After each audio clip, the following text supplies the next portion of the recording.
Hello and welcome. I'm so excited that you're glued to your TV set in order to watch this edition of the book with me, Susan Baum. Today we are going to be reading Effective Conflict Management in the Marital Relationship. This is a book that was written by TATOH Kenneth in 2019, and this book is indeed making waves.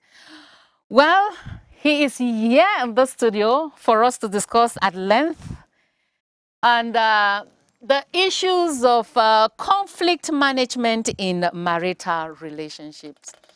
Kenneth, hello, how are you doing? I'm fine, Susan. Thank you. Thanks for having me. How are you too? Well, as you can see, I'm all smiles. So how was your trip to Yaoundé? Very safe. If I'm here, it means I had a very safe trip. Okay. Yeah.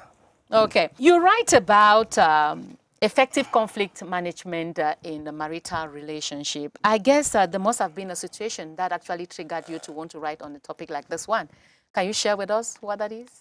Yeah, this is the second book in a series, because there is a series. I do some writings in series. There is a series I'm writing on the marriage and family life. Okay. Yeah, so this is the second book. The first was Before You Say I Do. I think we've spoken about that book before now. So this effective conflict management in marital relationships is the second in that series. And what triggered me to write this book is the relevance, or let me call it the critical relevance of conflict in the marital space.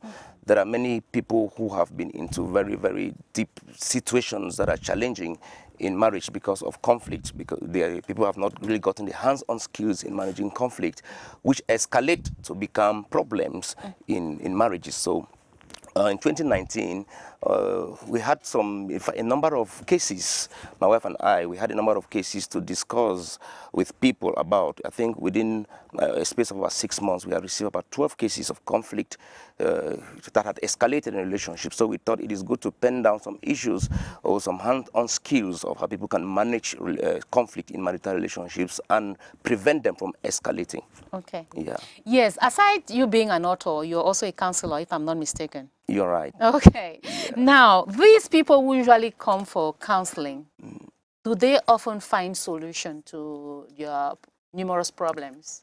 Well, the issue is people go to counseling. In fact, there is something I wrote not too long ago, and I was talking about the pity I have for counselors. The challenge is it is something else to go for counseling, and it's another thing to be, willing to receive the counsel and build on it. One problem we have, especially in Cameroon, is people go for or come for counseling with premeditated courses of action in them already, which is a problem. Yeah, if I tell you this is black, and when coming you expected me to tell you this is blue, it will be difficult for you to harmonize the two, except you've made up your mind to be teachable and to accept that counsel and run with it. But however, we have had a lot of people, change paradigm in their relationships by virtue of the piece of counsel we've given them. So many. Okay. Every union passes through a lot of challenges, and these challenges often strain their union, their relationships, to the point of even breaking up. Now, those who succeed in managing the conflict they have effectively, is it because they are too intelligent or because they have to follow a particular pattern? The first of things when it comes to having to, scale through with marriages, or, by managing conflicts well, it comes on the platform of commitment. When you get married, one thing you must understand is that conflict will be a reality of the relationship. I don't agree with people who say, I've been married to my wife for 5 years, we've never quarreled or we've never had any difference. It means there is a problem in that relationship. Somebody is manipulating the other. Please, this has to be gotten rightly. So if you are married and you think this is a kind of trial endeavor I've gotten involved in, you will have conflict and you won't bring to the table the commitment, the sacrifices that you have to make in order for the conflict to be buried. Conflict in marriage is not a bad thing on its own. In marriage, you expect to have conflict. Okay. Reason being that you come from different backgrounds.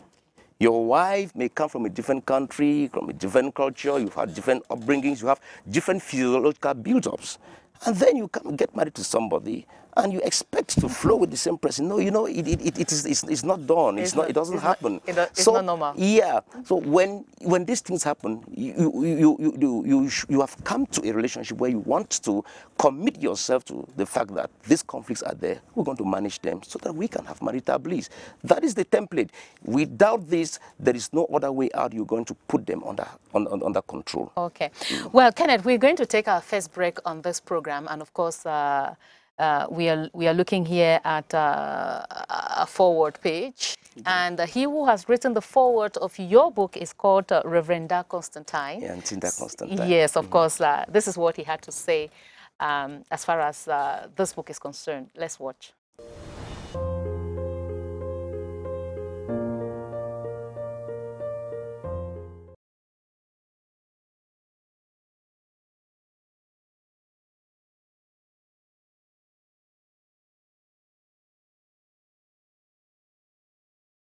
It is a call for concern. We see that the rate of divorce in Cameroon is estimated at about 15%. And when you look at this percentage, it's a call for concern too. Of recent, I think was March this year. In one court in 1 week, we registered about 150 applications that filed for divorce. And that's the reason why effective conflict management comes in with a hands-on orientation to see how to reduce or prevent, or it helps to manage conflict in a marital relationship with tools and guidelines that can help relationships or married couples to better off build up a relationship that can prevent the causes of conflict, that is divorce.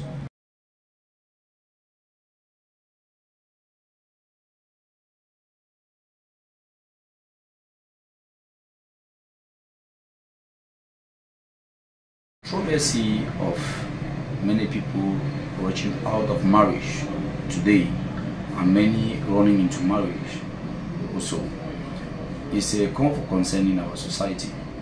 And what can be the reason for all this? Certainly is an issue of preparation. You know, when there's no preparation for marriage, conflict and trouble is inevitable. There's also the aspect of expectation. What people expect to have or to see in marriage sometimes turns out different from what they thought of. We equally have selfishness. Some people get into marriage with so much selfish motive and attitude that does not help them to be able to stay into marriage. And sacrifice. You know, marriage is work, has to do with much work.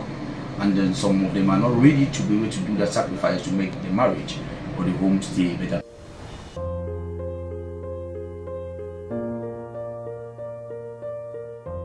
You're welcome back, and of course, you are watching the book with me, Susan Bell, and my guest is TATOH Kenneth. Well, you heard him talk a while ago about certain issues. What's your reaction? Yeah, no, he's really on point. I think what he said amplifies what I said before the break. You see, when people think you get married and every day is going to be a bed of roses, you know, you are not. You're getting it wrongly. You're getting it wrong. Yes, but as I've said, conflict on its own is not a challenge. Yes, there are some people who have managed conflict in relationships to the end that it rather contributes to building the bond stronger. Okay. Yeah, there are couples who have had a lot of challenges, but because both of them are committed to working on it, to seeing how to get things back on their rails, their marriage, their marital bond is made stronger. Okay. So people should learn how to manage conflict in their marriages in order for bliss to be achieved. And this book is there to guide them. It is a very, very huge recipe for that. I think because from when we launched this book in 2019, we had printed 500 and we have done a reprint which is finishing again. So, and the feedback has been encouraging to us. Okay, now please tell me, what are some of the things that can cause conflict in a union? They are enormous. Yes. Yes, they are enormous. As I said, differences in perception. Yeah. One, you have financial management. Yes, financial management is a potential domain for conflict to surge in a marriage. You don't manage finances well. Two, you have third parties. When people get married and they don't have a template, you know, of how they can manage their mother-in-law, their in-laws, my family, your family, my friends, your friends, church members and all the like, it is very, very possible that they can bring conflict. Even children, you know, there are third parties in a marriage. Children are a third party in a marriage. They may be, you know, a core of the family, but in a marriage, they are a third party. Nannies that live with us are a third party. Neighbors are a third party. Yeah. So when people don't manage these people well, it results into conflicts. Another thing that will result to conflict is personality differences. You know, people will get married not having known one another, not having understood that this is the build-up, this person's temperament. And then they come together in that marriage, and the realities of how the person reacts to issues begin to, you know, present itself to you. With that, you start like, okay, this man, I thought this is how he behaves, but now I'm getting married to him, I'm seeing something else. Before marriage, Susan, this is what happens when people are in love. You know, when the love chemicals have risen right up there, they'll be like, I've seen an angel. They become blinded. Yeah, they're blinded. It is when they get married and they are together now that you spend time together, not visiting and coming over for weekend as we used to do. The real things begin to spring forth. The person throws tantrums at everything which you would have expected. Yeah, so that is it. Personality difference. Another difference could be the improper communication. When couples don't learn how to communicate well, communication, the end result of communication should be that a thought I have should be transferred to you in the same way. So I encode, you decode. If you don't decode what I've encoded, it will be difficult for you to understand what I've said. And sometimes I'll be saying A, you're understanding B, and conflict. And if we don't manage it well, the marriage bond gets weakened, and the marriage is at stake for separation and divorce. And many other reasons abound. We have to take the next break, which has to do with with Vox Pop. And this time around, we are letting the people out there to speak. And of course, what we ask them is this: how do you manage conflict in your relationship? And this is what they had to say.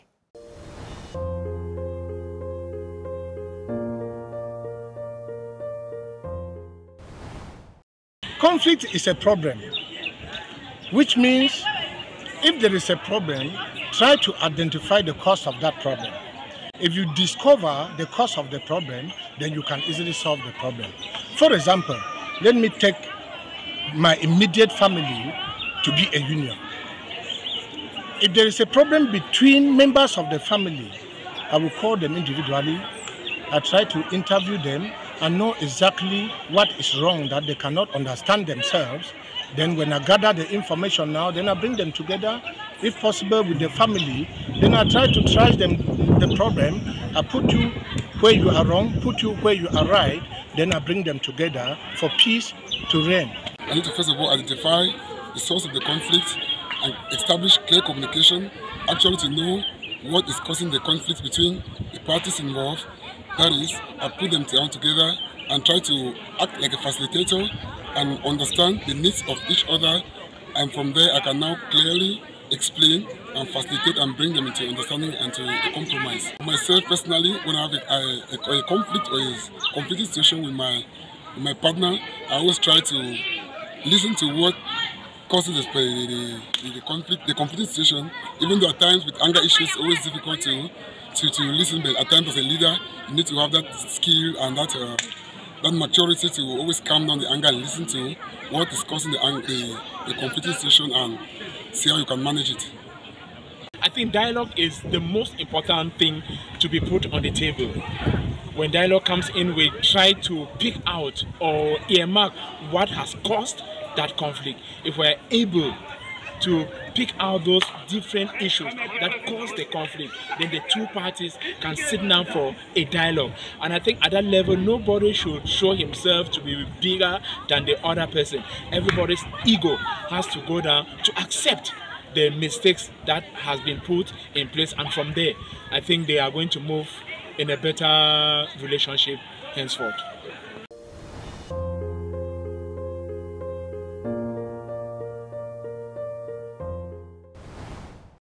Welcome Welcome back. If you're just joining us, then you're watching The Book with me, Susan Bell, and my guest is TATOH Kenneth. And of course, we are reading Effective Conflict Management in Marital Relationship. Well, Kenneth, you just heard people talk there about how they manage their own conflict. You are married for a long while now. 16 years. 16 years, but that's long. Wow. It's long, but not longer than other people's marriages. Okay. And very short, but not shorter than other people's duration. Yes, that's fine. So tell me, have you ever had a misunderstanding with your wife? And have you ever had a conflicting situation with your wife? And tell me how you've been able to manage. I'm talking to the nation, and I will be a fat liar saying I've never had a misunderstanding with my wife. Yes. Yes.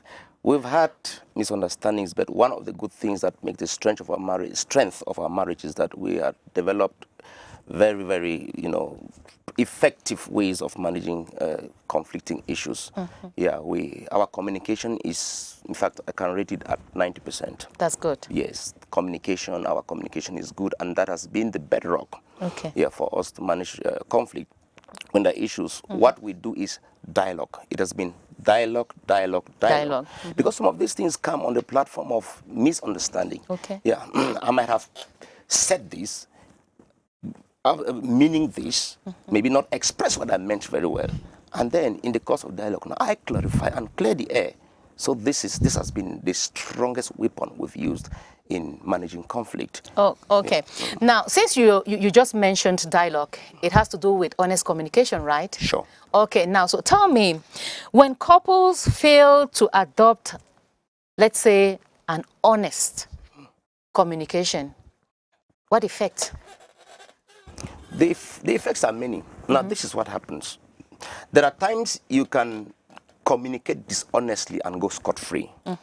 But then you will surely be talking with somebody who has built emotional intelligence, that in the course of discussions, the person sees that some things don't add up. You get that? You can say, maybe you were elsewhere and you come back home maybe late. The person asks you, well, I was hanging out with friends, of which the person had met one of the friends you're mentioning elsewhere, and the person sees that what you're saying does not add up well. Yes. What happens? The person feels cheated. You feel that I'm being taken for a fool.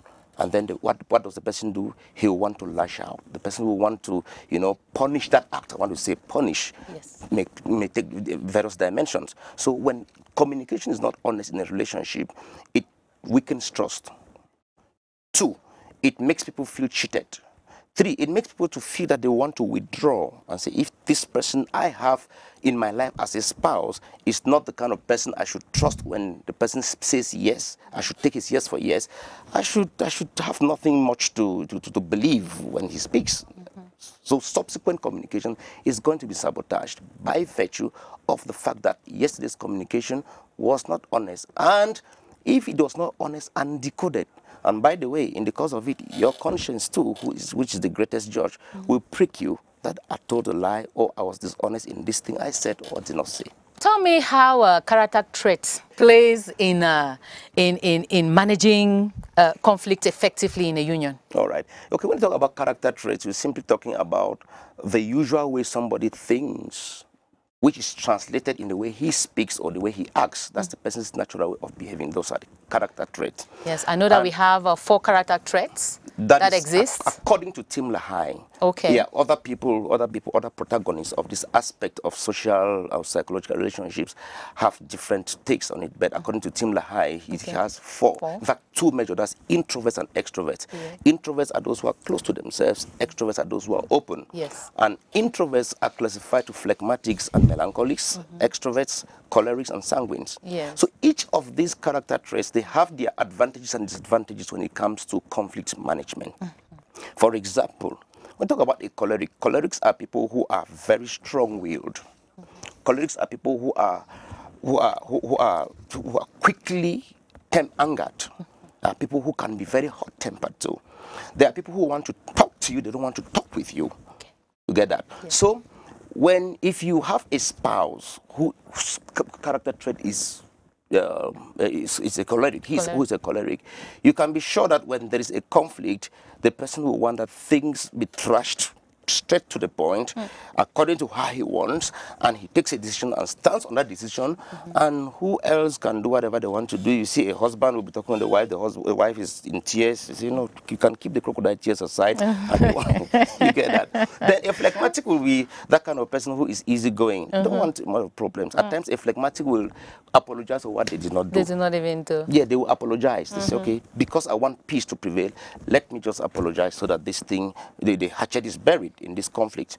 And the challenge with this kind of communication will be some of these phlegmatics, they will have issues that are stockpiling. Yes. The person, in fact, for the sake of peace, they apologized in January. For the sake of peace in February. Yeah. But there is a trace, there is an impact is living inside of them. What betide you, the spouse, when it explodes? If it explodes, the person now will, you know, become, in fact, very difficult for you to deal with. Of which yesterday the person was, you know, was okay. Okay, so you need to understand when you have a spouse, you need to understand all the who that person is in reality, so as to manage situations that will come forth effectively. Well, we're going to take our next break on this program before we round off. It is titled On the Shelf, and we continue in the same spirit like before on book editing. Let's watch.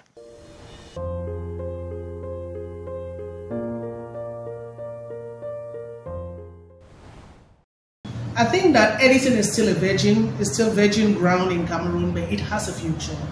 We just need to shine the light. We need to sensitize Cameroonians of the importance of editing, because we are where we are because we still don't know the value of editing. We can work in any domain, you know, we can work in any capacity in the editing domain. Now, I needed to mention that there are different kinds of editors.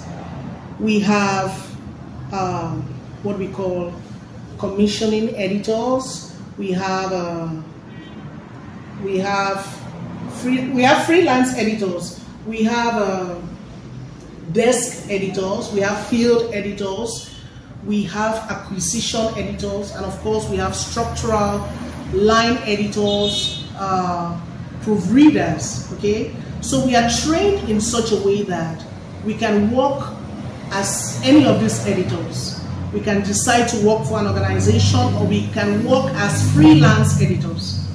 And I would like to call on the attention of the government, you know, and the authorities that be to, you know, welcome this idea, welcome this initiative, and integrate this, you know, get editing integrated into our maybe educational system, get editing integrated in our school program.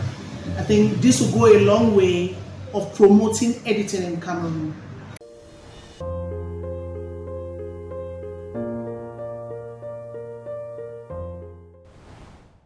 You're welcome back, and of course you're watching the book. Well, Kenneth, let me read the statement of Dolly Parton. It is on page 112.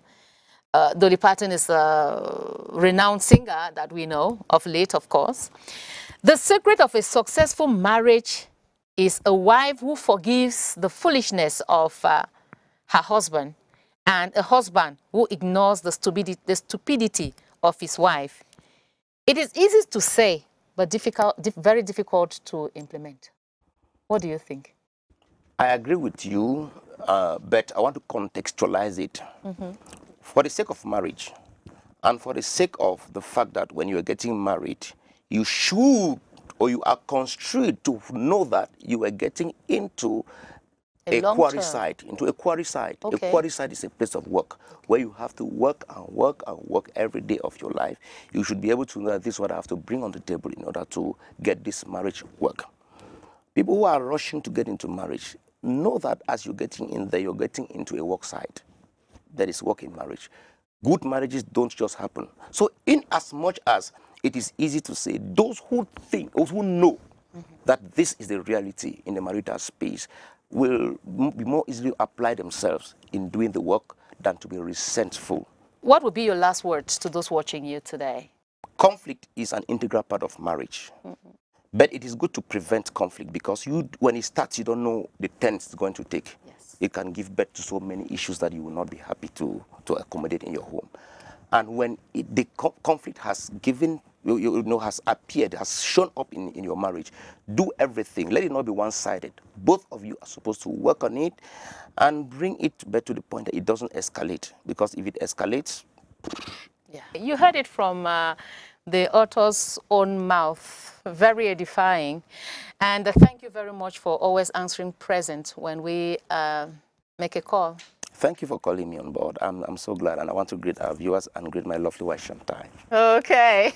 Thank you very much for watching. And of course, we hope that you're going to love the next edition of the program, The Book with Miss Susan. Bye-bye.